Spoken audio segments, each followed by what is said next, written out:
Hey guys, welcome back. So today we are going to do a reaction video of why British places names are like so hard to pronounce. There are some places that are pretty tight pronunciations. I'm not gonna lie, they are, because I know they are. And I hope you guys join me on this crazy whirlwind adventure. If you guys are new to my channel, I am Becca. I welcome all of you. I am a reactor, graphic designer, and an illustrator. And let's dive into this because I know for certain we're gonna have some crazy fun right now. British place names can be tricky to pronounce. Take this place. Looks simple. But what if we told you it was pronounced Grimis? We'd be lying. It's Grimsby. Oh, okay, so I did read it. For foreigners. And tourists who get it wrong risk being imprisoned or killed. In today's programme, we're going to ask why British place names are so hard to pronounce. Is there an and coming? No, I'm done. Welcome to Map Men. We're the men. And here's the map. Map men, map men, map, Okay. map men. There are difficult to pronounce place names all over the world. California has Zizix, Slovenia has Ptuj, Greenland has... Kekertarsuit. Even Welsh natives struggle with this one. And tonight we can expect to see heavy showers spreading from the west into Wales. But deliberately hard to pronounce names invented for promotional purposes like... Oh my god. Oh, this is okay. I shouldn't laugh. We have some weird street names here, and I shouldn't laugh. Like Llanfair Pwllgwyn, Gwrch Gogorch aside, Show off. British place names cause more trouble than most because they often look straight. Wait, that's the name of a place? Wales.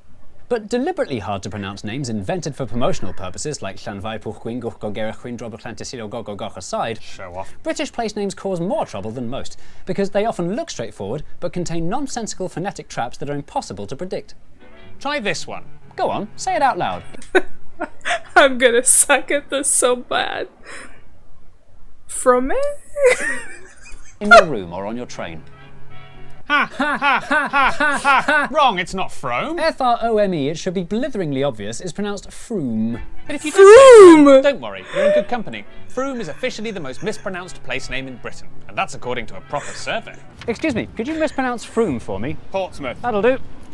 There's nothing more fun than laughing at tourists who don't know how to say something properly simply because they're from a different country and could never reasonably be expected to have predicted a local pronunciation that contradicts the basic rules of language. So, we've created the perfect travel agent's itinerary for maximising tourist humiliation across the country. Starting in Biaulio, Bewley, head over to Rampisham, Ransom, then down to What?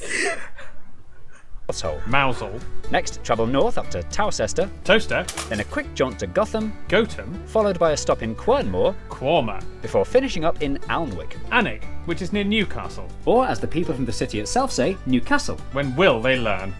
As you can hear, no letter of the English alphabet is safe from being pronounced any of dozens of different ways. Including not at all. Thankfully, there are some general rules you can stick to, and because we're nice, we'll help the un-British amongst you through a couple of basics. Cester is pronounced stir. Leicester, Worcester, Gloucester. W at the start of the final syllable is silent. Norwich, Berwick, Southwark. ER is pronounced R.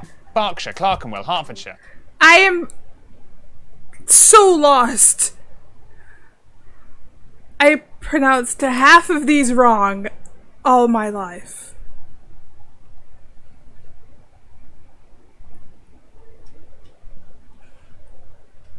But before you get too reassured, for every rule in the English language there are always exceptions, such as the Cester in Cirencester, the W in Sandwich. and the sound in Oh, this is disgusting.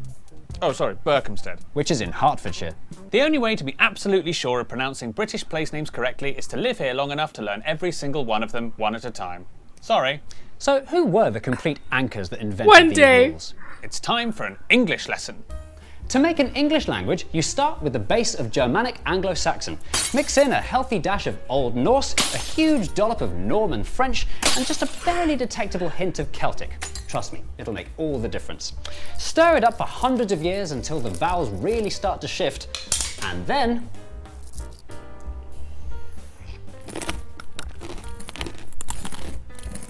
English. Excitingly, by looking at a map of Britain today, we can clearly see which invaders influenced our language where by plotting the origins of British place names. My mom, God rest her soul, she used to, like, when she used to study English, she used to complain so much because she's always like, why aren't the words pronounced the same way as that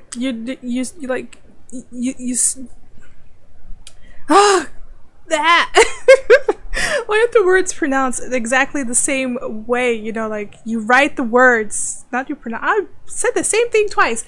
Why don't you write the word like the way you pronounce?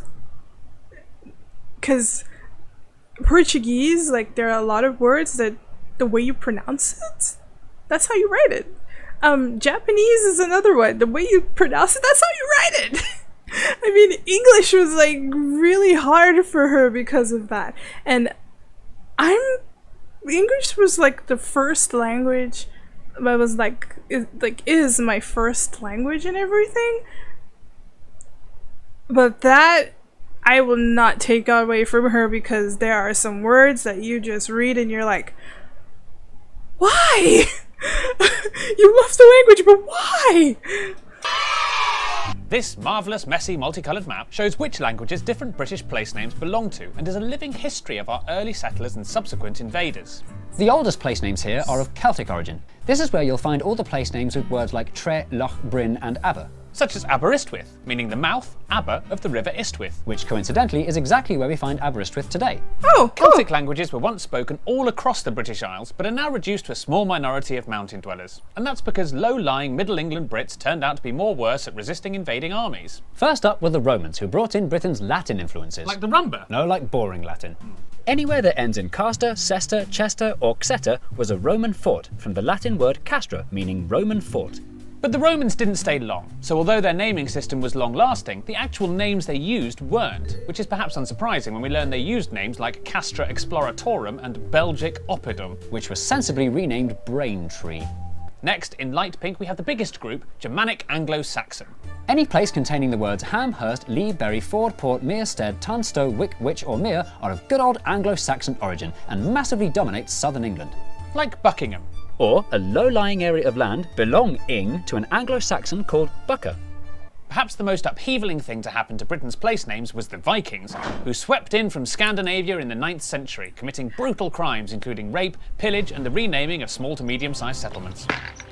You can tell a place was named by the Vikings if it ends in Thwaite, Thorpe, Kirk or B. Such as our old friend Grimsby. Named after an important Viking called Grim, famed for his infectious positive energy, Grimsby literally means Grim's village. Oh! We're all familiar with these common settlement suffixes, but what's so striking is how clearly this map of Viking place names reflects the extent of the Viking invasions. You can practically see the exact location of the Danelaw dividing Viking and Anglo-Saxon England without needing to draw it on with thick red pen.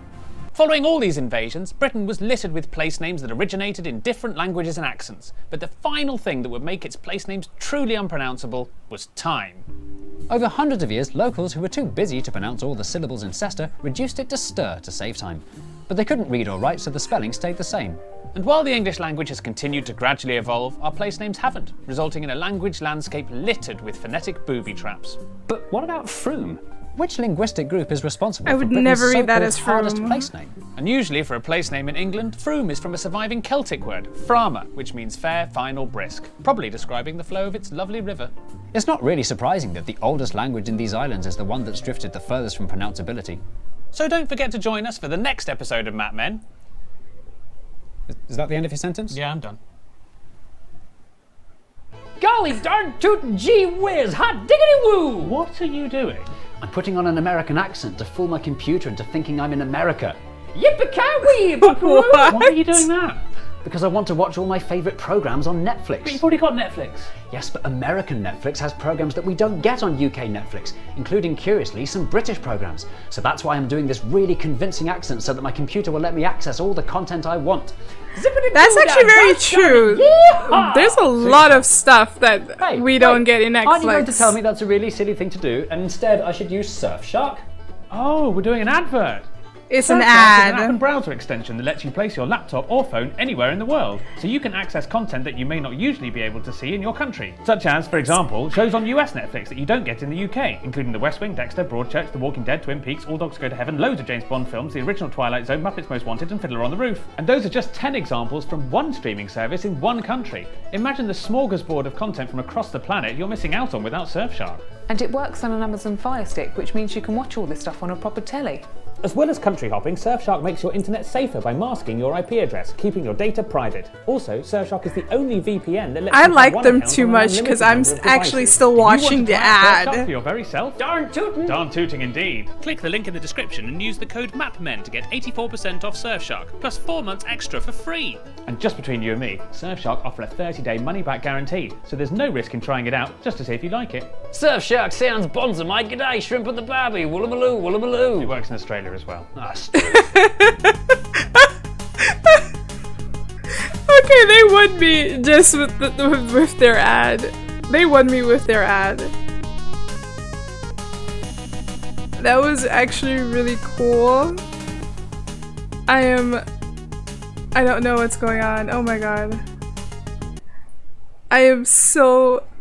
Oh my god, this was so good. And now I have realized that when I used to Google Map,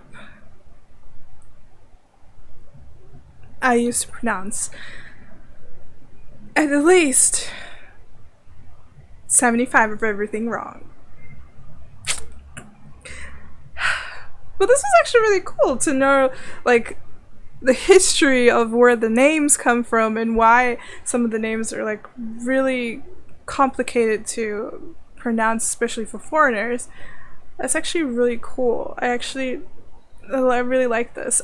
Guys, if you like this video, please don't forget to please don't forget to comment down below. Tell me what you guys thought of this video. If you guys have any more other suggestions, also leave it in the comments. I would love to read them as well. Please don't forget to support my channel by subscribing and clicking on the notification bell so you guys get notified when my videos come out. And the link to the original video to Mapmen will be available in the description, so go support them if you like them because they are awesome. I really love this video. It was fun and I was not expecting any of this, so I hope you guys enjoyed this video. I will see you all tomorrow for more reactions. Have a great day, guys. Bye.